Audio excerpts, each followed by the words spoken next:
Соңғы жылдары біздің мектебіміз ерекше гүлденуде. Оқу орны таза болу үшін біз сенбілікке шықтық.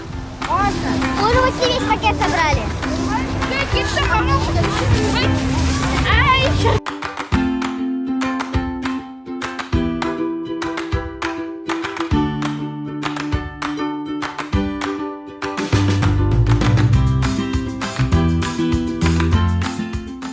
Керемет, ауа райы да тамаша. Бүгін сыныптастармен бірге мектеп алаңын жинастырудамыз.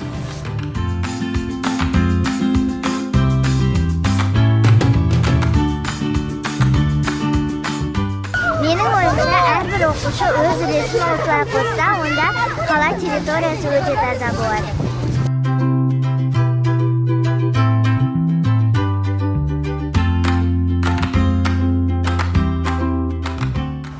Қазақстан Республикасының күніне орай табиғатты қорғау және табиғатты аялау мәселесіне орай біз 10-шы А сынып оқушылары Біз табиғатты қорғаймыз.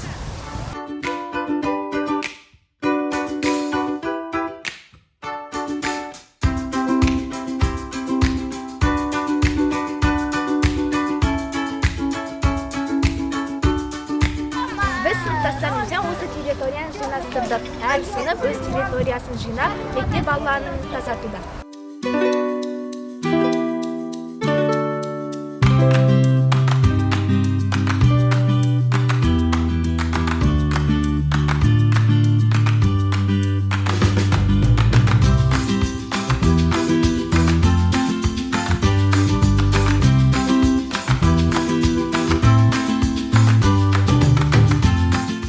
Біз бірнеше қапты жақтырдық.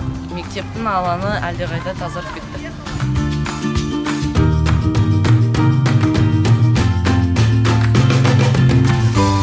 Мектеп өміріне белсенді араласуға, мектеп алаңын таза ұстауға шақырамыз. Бұл челленджді басқа да мектептерге жолдаймыз.